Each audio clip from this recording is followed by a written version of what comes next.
Assalamu alaikum. Well, I just finished watching a brief YouTube video of the vice presidential nominee with Donald Trump. His name is J.D.Vance. Seems like a nice enough fellow, don't they all? However, J.D.Vance is a real anomaly. There I go with it, not holding the phone properly. Because he was raised poor. And in case you don't follow all this, I'm going to give you a little synopsis. Raised very poor in the Rust Belt, where all the factories shut down and nobody can find jobs. So the majority of people take drugs. One of them was his mom. She was a heroin addict. The dad left the family. Mom remarried a few times, and without going into gory details, her life was a very sad one. So he was raised by his grandma, and his grandma was a good woman. They call her Mama in that area, and Papa for the grandpa. And they did a good job with him. So he went and graduated from a local college, and then he went to Yale Law School. And that's a big deal, you know. He married an Indian woman.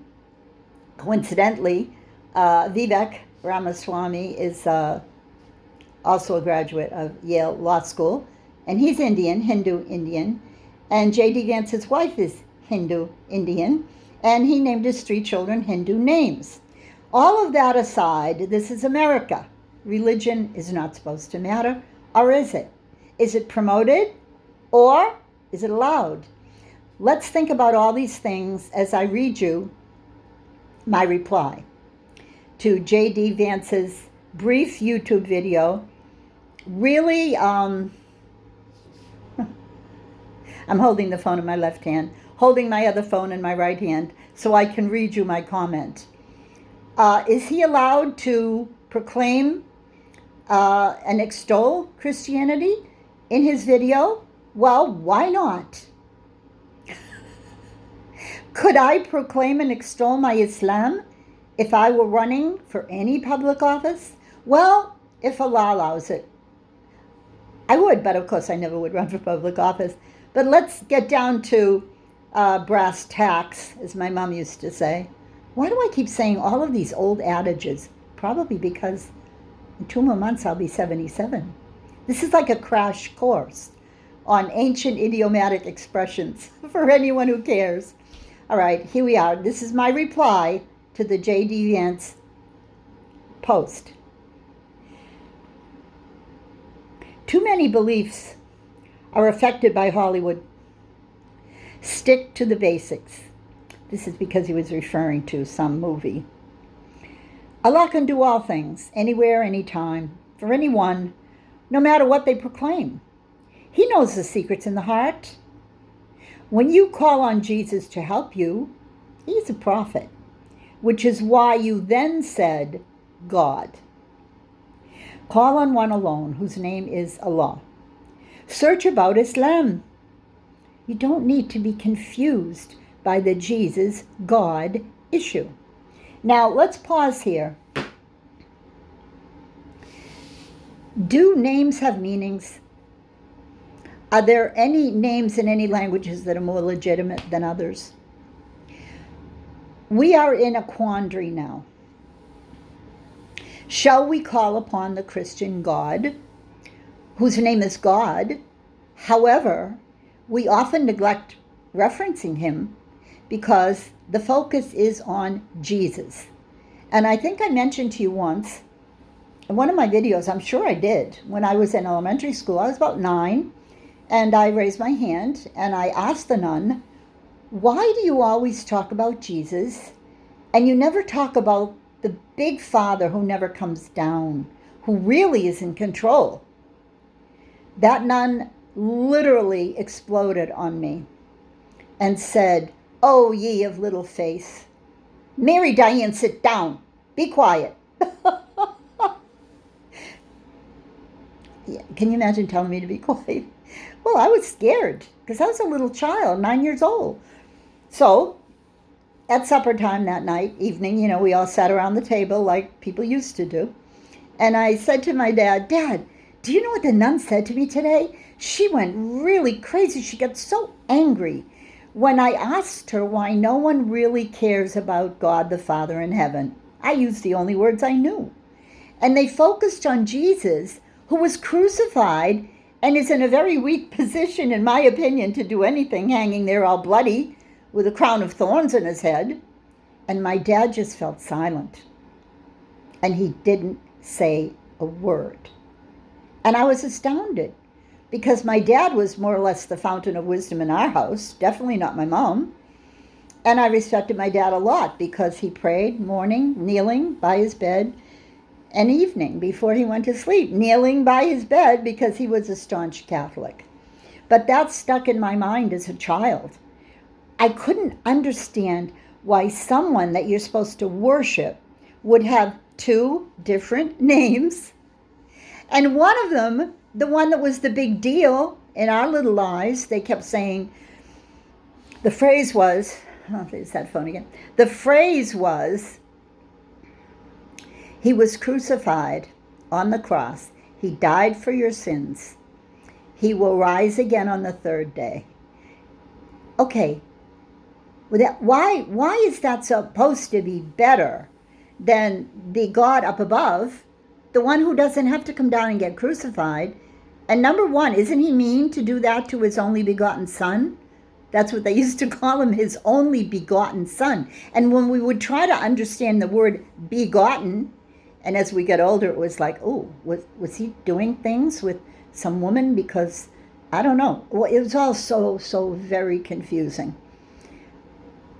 And I know that most of those students in my class were confused too. But they would not open their mouths to question. Maybe they just didn't care. You know, most people really, truly don't care about theology. They either inherit it from their ancestors or they just don't do anything. So now J.D.Vance did reference in a correct reference, it was well placed, about when he was nervous and he was facing some big audience that he had to give a speech to, and he couldn't sleep, and he just said, oh, Jesus, help me. And Jesus helped him, he thinks. He thinks it was Jesus. Okay, because he doesn't know anything about Islam, I'm sure he doesn't. How could he? Who would have told him? In those days when we were raised up, and he was raised up by his mama, his grandma, who never went to church, but she read her Bible every day. He's just a faith-based person. I'm not saying he's disingenuous and pretending to be Christian, not at all. But what he needs is a crash course in Tawheed, which means the oneness of Allah who has no powers. I wish I could somehow, some way, give a personal message to him. He owes it to himself to he's a lawyer, so come on, let's carefully research this now. How would you like it? He uses an acronym. He uses an acronym, JD. That's okay. A lot of people like acronyms now. How would he like it if I would say, hey, DS, you did a good speech. No, I'm JD. Oh, okay. And then 2 minutes later, so, DP, what do you think about, he'd say, listen, don't you get it? I told you my name is JD.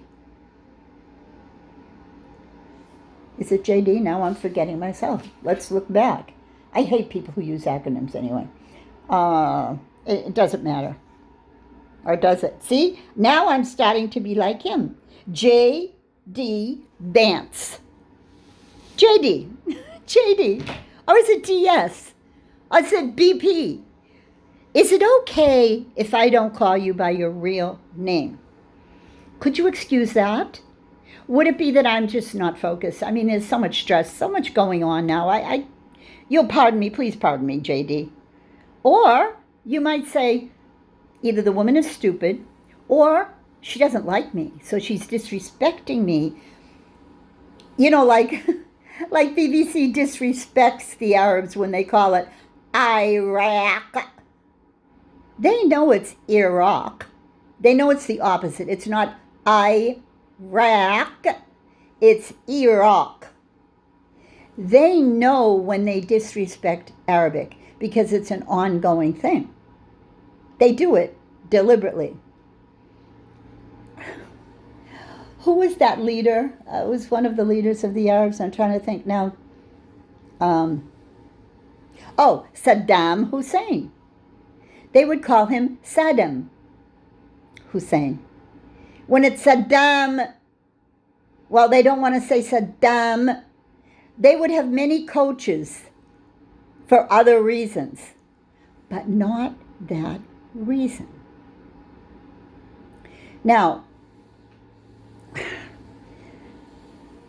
I am a stickler for words, and I'm a stickler for pronunciation. You don't say Allah. No, it is not Allah. It is Allah. Allah. Not Allah. Allah, Allah, Allah, Allah, Allah. No. So when you hear that, you want to question where that is coming from. Would you like, well, I'll just use myself. My name is Diane. So anyone who's in America knows Diane. But yet they'll say Diana. And I have to keep saying, I'm not Diana. I'm Diane. I know it's an old-fashioned name. Diana, you would assume it's Lady Di, the princess or queen, whatever she would have been, but she was assassinated, no doubt. So it's Diane. Is that a problem for you to say Diane? Really? Well, yeah, it is for a lot of people. So when my son was in high school, first year in high school in America, coming straight out of Egypt, they would act like they couldn't pronounce his name. His name was Salahuddin. Salahuddin. You know, the great warrior who liberated Jerusalem? No, they didn't want to say his name. So they would call him things like Saladin, like, you eat a salad. Or they would call him Salada-Dean, like Salada tea bags that we grew up with. They would call him anything but his correct name. And it used to bother him, and he would come home and tell me about it. And I would say, look, Salah, these women are educated. They're playing games with you, and men as well. What you do is, after school, respectfully, you say, Mr. or Miss or Mrs. or whatever, could I teach you how to pronounce my name? It's very easy. Let's take it phonetically, piece by piece.